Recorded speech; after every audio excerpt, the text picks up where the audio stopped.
Now, earlier today, 2024 Republican presidential candidate Senator Tim Scott, he joined the ladies of that hard-hitting ABC news show, The View, and finally delivered some much-needed truth to the show's far-left hosts. Take a look. You have indicated that you don't believe in systemic racism.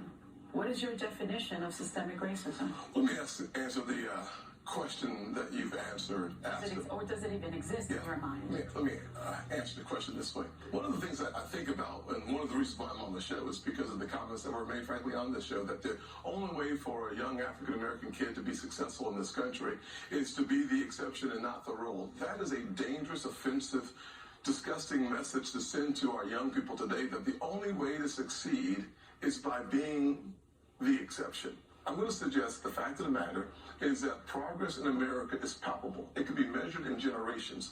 I look back at the fact that my grandfather, born in 1921 in Sally, South Carolina, when he was on a sidewalk, a white person was coming, he had to step off and not make eye contact. That man believed then, with some doubt now, in the goodness of America, because he believed that having faith in God, faith in himself, and faith in what the future could hold for his kids would unleash opportunities in ways that you cannot imagine. One of the reasons why I took the funding for HBCUs to the highest level in the history of the country, and then I helped make it permanent, is because I believe that education is the closest thing to magic in America. So I'm about making sure that our kids have as many opportunities to succeed as possible. Now, notably absent from today's panel was Joyless Behar, who came under fire for her previous comments, accusing Scott of not understanding racism. Remember these comments? And he's one of these guys who, he's like Clarence Thomas, black Republican who believes in pulling yourself by your bootstraps, rather than, to me, understanding the systemic racism that African Americans face in this country and other minorities. He doesn't get it, neither does Clarence. Right. And that's why they're Republicans. All right, South Carolina Senator, presidential candidate Tim Scott is with us with more about today's appearance. Don't you like being lectured by a white liberal about what it's like to be to have an African-American experience in America? I've read your book. I've read Clarence Thomas's book. I know your life story. I know Clarence's life story. Neither one of you had it easy in the early part of your lives at all. Plastic spoons, not silver spoons. But more importantly, Sean, you hit the nail on the head. Can you imagine an extreme liberal, an elitist, telling me how to be a black man in America when she's a white lady who dresses up in blackface? I can't believe the hypocrisy that comes out of that show sometimes. It is the height of hypocrisy to suggest that I'm the exception when, in fact, their policy positions as the radical left creates a rule that simply says that in order for us to be successful, you have to go to a failing school. You have to stay in your place. You can't go up as high as you possibly can the ladder. You have to actually stay at the bottom. Literally, they're suggesting that the rule that they want keeps poor kids in failing schools, keeps minorities at the bottom of the ladder, and then they remove the rungs of the ladder to climb. We are a meritocracy. Your talent, your character, your grit take you as high as you're willing to climb. But according to their policies, they take the first three rungs of the ladder out. I got to give credit to Whoopi Goldberg, who rightly, I thought, chastised the audience when they started to boo. And she said, no, we're going to let Senator Scott speak because they did attack you when you weren't there. And I think you had every right to do that. Look, I used to do that show. It's not worthwhile to do that show for me. But what I liked about today's edition is they were listening to you, whether they wanted to or not. Your message came through loud and clear. And I think it's a message that, frankly, Senator, transcends even race in as much as, this should be the country with the ladder to success.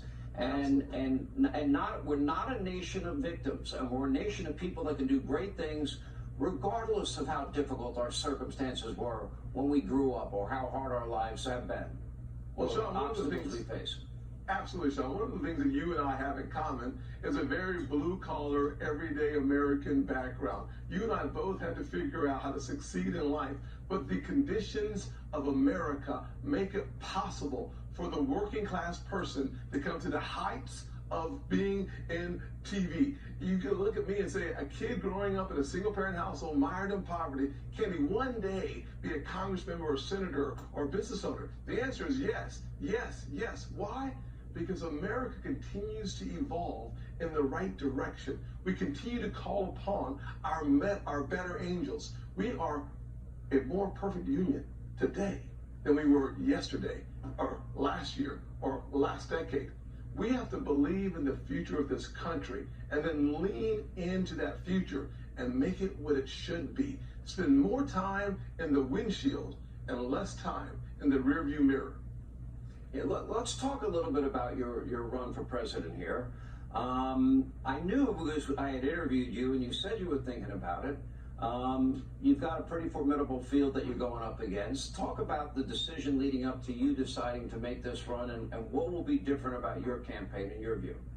Well, thank you, Sean. One of the things you always should do is, if you're me and a C-coach, so you should spend a little time praying and talking to your pastors, talking about why it's important to throw your name into an ever-increasing hat. And for me, the piece that overtook me was this notion that America can do for anyone what she's done for me.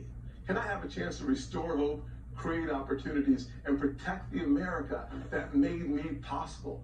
Made in America is my story. And once I had peace about that, I decided I'm not running against the field. I'm running to be president of the United States to make sure that the next generation of the American dream makes mine pale in comparison to what they're able to accomplish. So making sure that we remain the freest, fairest land on God's green earth is my objective. And I'm so thankful that I have the blessing of running for president in the only country where this is possible. And frankly, John, the truth of my life disproves every single lie from the pit of hell that we're hearing from the radical left. All right, Senator, I won't give the full announcement, but we have a town hall coming up with you, and we very much look forward to it. Thanks for agreeing to do it. Great job on The View today, and thanks for coming on to share with us. We appreciate it.